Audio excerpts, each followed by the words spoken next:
Greetings. My name is Dr. Waddell Brooks, Sr., your host, and this is Community Focus. We're very fortunate to have an exemplary person, Mrs. Annette Budzban. She's a Christian author. She's a religious columnist. She's a nurse, life coach, a speaker, a wife, mother, and grandmother. And we felt that Community Focus want to personify a person that Lake County should know. First of all, I'd like to give credits to the producer of this program, Miss Patricia Adams, that ensured us that Miss Budzban is a person that we should know. God is still in the blessing business. God is omnipotent, He's omniscient, and He's omnipresent. And I'm sure that God is the one that sent her to us. Good morning, Mrs. Budzban. Good morning, Dr. Brooks. We're very happy that you've taken time to be with us on Community Focus. Lake County is approximately 800,000 people. But I don't know how many people up at 5 o'clock this morning to listen to the program. But we'll hope that they were awake and ready to hear. There's a pretty good audience, yeah.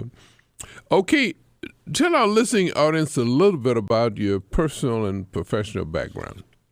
Okay, first I'd like to say that I love to encourage people to dream big in their life and to make their dreams become a reality. Okay. And I'd like to encourage them to just take a moment before we even start and just stop and ponder and think about what their dream is. What is it that they're dreaming for? There's something deep within their heart. They have a great desire, and to just think about that. I know for myself, every time I have an opportunity to speak before an audience, it's a dream come true for me. And at a recent speaking engagement, the hostess actually called me a dream liver. And I would like to say that 17 years ago, I would have told you that that wasn't a possibility. At that time, I thought that I was in the prime of my career. I was a thriving nurse manager, and I was an entrepreneur with a side business as a childbirth educator, and I did that for about 16 years. And due to my faith, I had a desire to become a congregational health nurse. Now, most people don't know what that is, but there are hospitals that employ nurses, and they'll put them in a church congregation, and there they do health teaching, but you're also allowed to utilize spiritual principles such as administering communion and praying for the sick. Okay. And because I enjoyed praying with my patients just regularly, I thought that that would be a good fit of a job for me. So I was working for a hospital that actually had a program that did that with nurses, and I applied twice. I had 2 interviews, and nothing ever materialized. I also, at the time, was a single divorced mom for 10 years, and I was raising 3 rambunctious sons. They were teenagers at the time on my own, and it really didn't leave me much time or energy left for new job seeking or my other dream, which was finding Mr. Right. Well, one day I was home from work, sweeping the floor, and there was a knock at my door. And on the other side of the door was a man that I'd previously met in a church drama group. And it turns out that he was, and he still is, the man of my dreams. Wow. And we just planned a wonderful future together. We had a Valentine's Day wedding. But, things didn't turn out quite as we planned. Just before I met my husband, Jeff, I was diagnosed with an illness called environmental illness. I started having reactions to foods, medications, and things in the environment, including car exhausts. It was really hard for me to even ride in the car because I'd want to go to sleep. I'd start having pain in my feet and legs. I had difficulty breathing, various symptoms, almost too numerous to mention, but a lot of allergy-type symptoms too, having asthma, allergic reaction type of thing. Well, with my new husband at my side, we started searching out more doctors, and I'd been to several different types of doctors. As a nurse, I knew to go to the traditional doctors. I went to the non-traditional doctors and learned a lot of things about non-traditional medicine as well. But nothing seemed to be working for me. My symptoms worsened. my hopes diminished, and my savings dwindled down to nothing. And in a short period of time, our happily ever after turned into a disaster. Within a month, I became housebound. My oldest sister died. A week to the day later, my father died. Wow. I'd lost my career because I wasn't able to go to work since I was housebound, and my weekly paycheck, which everyone knows what that feels like to lose that, or if you were to lose that. I was adjusting to a new marriage. I was living in a new neighborhood, in a new home, and I was an empty nester. And then to top it off, my best friend since the 5th grade called me one day to tell me that her husband got a new job in another state and they were going to be moving in just 6 weeks. Well, with that information, I started feeling helpless, fearful, and very alone. And so in the midst of that, I turned to my one source of comfort and hope, because when I was a child, I'd gone to Sunday school. And I'd heard Bible stories, and I heard that Jesus was my Savior, and that He paid, the price and the penalty for my sins. And I received Him as my Savior. And He'd been a living presence in my life for years, and I'd seen Him do wonderful things, answers to prayer, and lead me and guide me in many, many ways. But I wondered now, what was He going to do for me? Would I be healed? And I even knew that I was called into a healing profession, but I felt kind of let down by my fellow colleagues when there were no answers to how to cure my illness. So I started getting up each morning and just praying and reading my Bible. And one morning, I was really quiet, and I just kind of sat there and meditated, and I listened, and I heard the word "right." And I thought, Lord, if that's you, Lord, I'm a nurse. I'm not a writer. And the thought came back again, next time more definitive, and it said, "right." And I said, well, if this is really you, then give me something to write with, because at that time I had no computer, typewriter, or anything. Well, about a month later, my sister called me and she said, I just got a new computer. How would you like my word processor? And I thought, my request has been granted. So I would get up each morning and I started writing little devotional inspirations, just little things on, daily living. And I started sending them out to my friends, and I got great responses. And about 2 years after that, I felt that I was led to start publishing. I started sending out submissions, and I wound up being published in many magazines. I've been in Guidepost magazines, Guidepost books.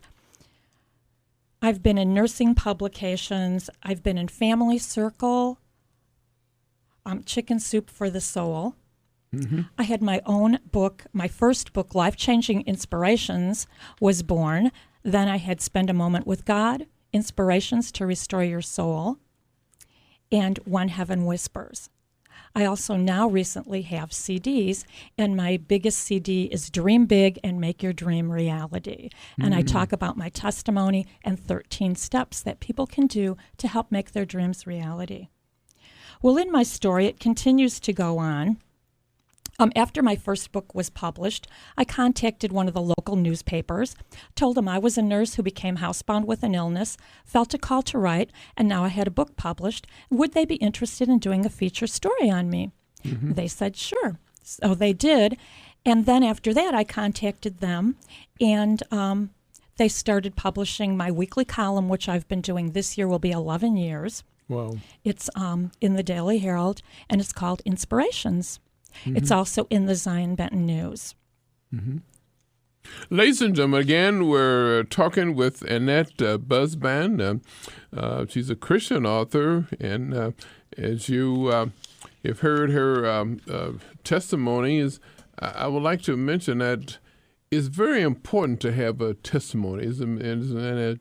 Because others may benefit from it, showing that you have faith and show grace and mercy, and that God is still performing miracles, right? Yes, I think that's one of the greatest things that I learned through my situation was that God has a purpose and a plan for us. He started showing me that there was actual purpose for my life, even even all the things in my past, he would start to intertwine and use now for my present and for my future. You know, and as my story goes on, I was still housebound for quite a while.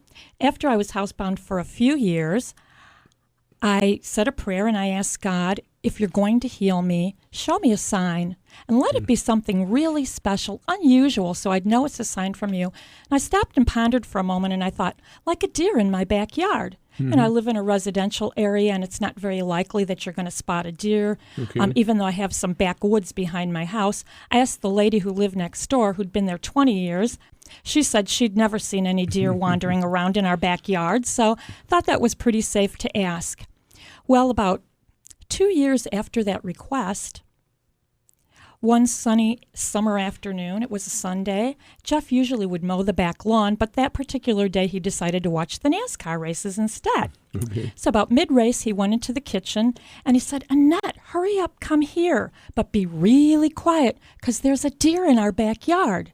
So you can imagine how my heart just leapt in my chest and I could hardly get to the window fast enough. And there was the deer nibbling from a bird feeder that a friend of mine had given me. Wow. And I was just in awe. We got the deer on videotape, and I watched it often. And the following year for my birthday, Jeff bought me a concrete statue of a deer. We set it in the same spot, and I named that deer Promise. So then every time I'd go to the window, I'd just look at my deer, and I'd remind God that that's your promise to me for my healing. Well, now days had turned into months, and months had turned into years, and it was about 8 years that I'd been housebound with my illness. Wow. During that time, there were times that I felt isolated, lonely, fearful, and depressed, naturally. There's times that I would try some new supplements, medications. I'd have sometimes doctor phone visits, or somebody would come to the house for a house visit, but still nothing seemed to work without me having reactions to it. Well, then I started noticing that things were going on with my children. They were going through difficult times. My husband seemed to really be depressed, and it seemed like the dream for my healing was just fading for my whole family. One day in my prayer time, I felt the Lord say, go back to church with your husband. And I was like, Lord, how am I going to do that? You know that I have all these problems. So I started reading healing scriptures and holding on to the promises of God for my physical healing. And I made an attempt to go back to church. Well, on the way to church, I started having some of my similar symptoms that I had in the past, riding in the car and being out there, and I just would hold on to my healing scriptures. And I made it into church, and I made it back home. And when I got home, I sat in my chair and I thought, I've been out of my house for the first time in 8 years. Wow. Was it actually contagious, or you allergic? It was allergic. Just all kinds of things in the environment, foods, medications. It's called environmental illness, but I also had multiple chemical sensitivities and all types of things. And I'm not still where I need to be, but I'm not at all where I used to be. And I'm still holding on to that promise. Annette, you mentioned 13 steps to build your dreams. What's the importance of your God-given steps? Well, I mentioned the 13 steps because these are things when I look back during my time of being housebound, and as God was redirecting me to writing, and he also during that time, I don't have time to go into it in this interview, but when I do one of my speaking events, or if I go out and speak at a church, as a matter of fact, I go to churches, community events. I've spoken at universities, hospitals, medical society, several places, and now I've started going out in the community and speaking at some of the local Paneras that have the community rooms. I usually put it in the paper, and people who are faithful readers or are interested come and hear about the 13 steps that make their dreams reality. Well, we're going to invite you to the Rotary Club, my specific club is the North Chicago Rotary Club. I'm going to ensure that you get on the list of speakers that come to speak to our club. Oh, thank you. This is fantastic. So God have a definite purpose-driven life for you, right? Each person has a purpose-driven life. Yes, each person has a purpose-driven life. You had the faith that you hadn't reached your dream yet, right? Yes, and that's why I like to say dream big and make your dream become a reality. Because what God showed me is, in the beginning of this conversation, when I said I had a desire to become a congregational nurse, God shows me that I did become a congregational nurse with my writing and my speaking, only the world is my congregation. Mm-hmm. I had the dream to be placed in a church congregation, but He made my dream much bigger and broader than I ever imagined it to be. Mm-hmm. Ladies and gentlemen, we have a very exciting person here, and she's available for giving lectures, speaking engagements, and so forth. She's a Christian author, and that's one of the reasons why she's so successful, being a religious columnist. And Annette, you mentioned the papers of the Zion Bend News. You have a regular column? Yes, I do. It's called Inspirations. It's in the Zion Benton News and in the Daily Herald. It's in the Herald on Fridays, and the Zion Benton News is a once-a-week paper, so if you pick it up, it's in there. So actually, you're not a stranger to most of the people listening. Then they get a chance to read you. Now, if a person want to get a chance to purchase your book, how would they contact you? Okay, there's a couple different ways. If they want a book, of course, they could go to Amazon or Barnes & Noble online. But if they'd like an autographed copy, if they contact me, Annette Budzban, P.O. Box 532, Grayslake, Illinois, 60030, with a check of $17 that covers postage and handling. They'll get a copy of, they can request either Spend a Moment with God, Life-Changing Inspirations, or my CD, Dream Big, Make Your Dreams Reality. This is fantastic. So actually, you would highly recommend, and the listeners that's tuned in today, that every person should live with passion and joy each day. Right? Yes, absolutely. That's one of the things that God showed me. Even in my time of being housebound, I had to learn to live with passion and joy. Okay. And continue to focus on my purpose. And I like to say, our purpose changes throughout life, too. I can look back now and see everything I did and how God utilized all of that for now. When I give my topic on Dream Big, I talk a little bit about that. And some of the steps, do you mind if I mention some of the 13 steps? Yes, please. Okay, the first one I mention is that we have to develop a relationship with God because He is actually our dream giver. And so we have to learn how to hear from Him because that is the relationship to our dream. And I do go over with people how the different ways that we hear from God. And then number 2 is change. Change is the link to our dream, and change is one of the things that we hate the most. But, if we change, we'll grow. Okay. And that's the only way. 3, rejection. It's a new direction to our dream. And I found that that's a big one because I know that I felt rejected and at a loss when I first became housebound. And also I have now learned as a writer and a speaker, sometimes rejections come. I talk about all my acceptances as a writer, but I have a file folder full of rejection letters that I had to learn. And what I learned is I took a rejection letter one time. This was in my early time of writing, and I redirected it to another editor, another place, and it got published. So that's how I realized that, our rejections are actually redirections. Okay. So it means God is redirecting us to do something either different with our life or something at that time. What's the purpose, Annette, of giving helpful hints and hindrances at the end of each chapter in the book? Okay, that one is in Spend a Moment with God. And the reason I like to do that is throughout life, we don't realize, but there's sometimes things that hinder us. Like wrong mindsets. That's another thing I had to really work on during my time of being housebound and continually now. Every day, we have to transform our minds to God's way of thinking. And that's why the scriptures are so valuable. It's one of the reasons I loved writing my inspirations, because I love to teach people the different things that I learned throughout the scriptures to change my life and to help me through one of the most difficult times of my life.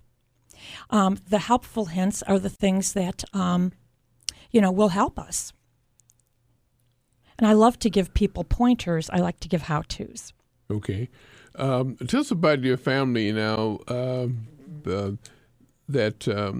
it must be exciting, and they have been excited about your recovery too, right? Yes, they have. After what, 8 years of being housebound. Yes, it was really difficult because I wasn't able to attend family functions, things such as weddings, births of babies, and now I'm able to attend all the family functions, and it's just been an exciting time for everybody. What about leisure time activities?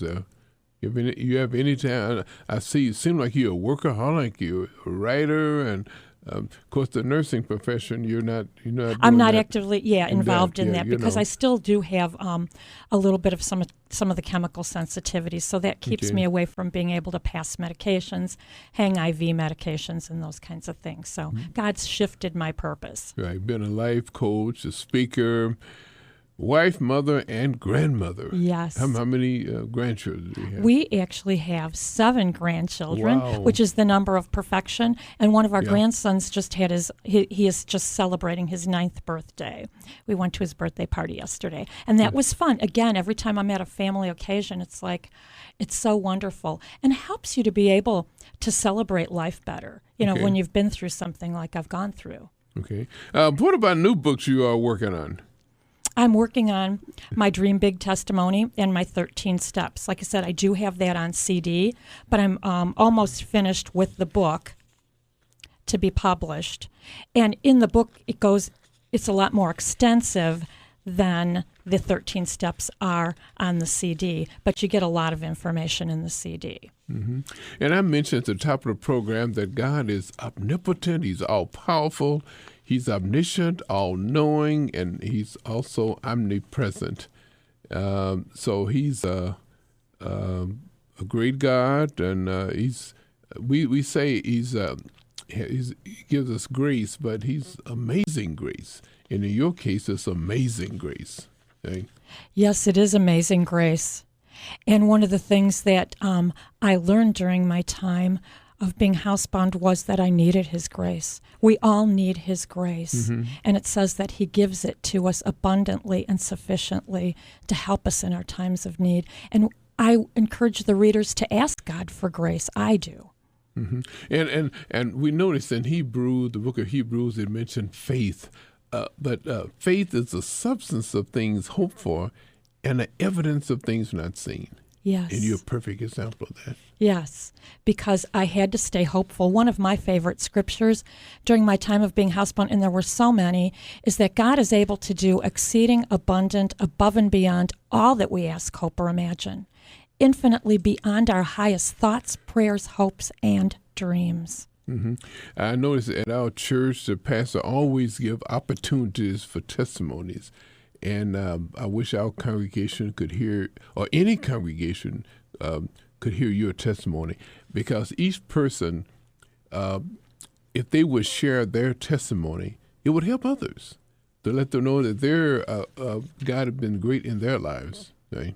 Yes, everybody has a story, and like they say, history is His story. Right. And as far as everybody hearing my testimony, I would love to go to anywhere, any church, anybody that invites, to go and tell my testimony to help other people and to help them know that there is still a dream, a big dream inside of them, even when they feel like everything's crumbling around them. Mm-hmm. And in conclusion, what should the reader conclude after reading Spend a Moment with God? I think that it'll help them become closer to God. It will help them to be able to discern their purpose better and understand God's purpose for their life. That's one of the other things I love to do when I go out and teach is help people to discover their hidden gifts, abilities, and talents, because many people don't realize that they have gifts, abilities, and talents, just like I had some hidden. But this is fantastic. You know, I met a great person years ago. As a matter of fact, she had a daughter that attended our daycare center, Patricia Adams. She's also a miracle person too, right? Yes. And great that God placed her in your life. It was great that God placed her in my life, and she's an amazing woman. And I was really excited to be able to meet her. And out of the blue one day, she gave me a telephone call and told me that God had placed it on her heart to help me get going, and brought me into connection with you. And we're also working on my being able to have a moment spot on the cable network, being able to read a moment of inspiration. Yes, that will take place the end of this month. Yes. Right, we're happy to. And Comcast Cable reaches out to over 100,000 people. And the program airs in Chicago on CAN TV on 3 different stations, Channel 19, 21, and 36, and also Kenosha County. Oh. So you'll be. I know that you love to teach biblical principles, right? Yes, I do. So this is what it's all about. That's exactly what it's all about. That's what's gotten me through, and that's what helps us to live a passionate life every day. It helps us to relate with others, to find God's direction for our life. This is fantastic. So the CD is called Dream Big and Make Dreams Your Reality. Yes. That's so powerful. Yes. Yep. And like I said in there's 13 steps that'll help you to do that. And one of the steps, step number 11, is you got to be a risk taker. Okay. When it was time for me to go out of my house, I had to take those steps, and I had to take a risk to try going out again and riding in the car all the way to church and making it back home without so many of those old symptoms that I used to have. Mm-hmm. You know, we speak about God's love, though, but what is God's love? God, He loved us so that those that are obedient to Him and those that are not. He loves sinners too, Christians and sinners. He loved us so much that He gave His only begotten Son to be born, suffered, and died on this earth, buried, raised on the third day, conquering death, that we may have a right to the tree of life. Now that's real love, right? That's passionate love, and that's very deep love. And one of the things I love about springtime is it reminds me of the resurrection power of Jesus Christ. Mm-hmm. When you see just life coming all around you, and that's what He promises us as we believe in Him, that eternal life. And that's God's love for us. And as you said, He loves all of us very, very deeply. Mm-hmm. This is fascinating. Ladies and gentlemen, again, we've been talking with Annette Budzban, Christian author, religious columnist, nurse, life coach, speaker, wife, mother, grandmother, and the list goes on and on. And we hope that you have enjoyed it. And she can be contacted at 224-637-9438. And you mentioned you're on a website. Yes, my website is AnnetteBudzban.com. Annette is ANNETTEE. Budzban is BUDZBAN. And she's willing to come to churches, organizations, and to promulgate the information, about her life history. This has been Community Focus. My name is Dr. Waddell Brooks Sr., your host.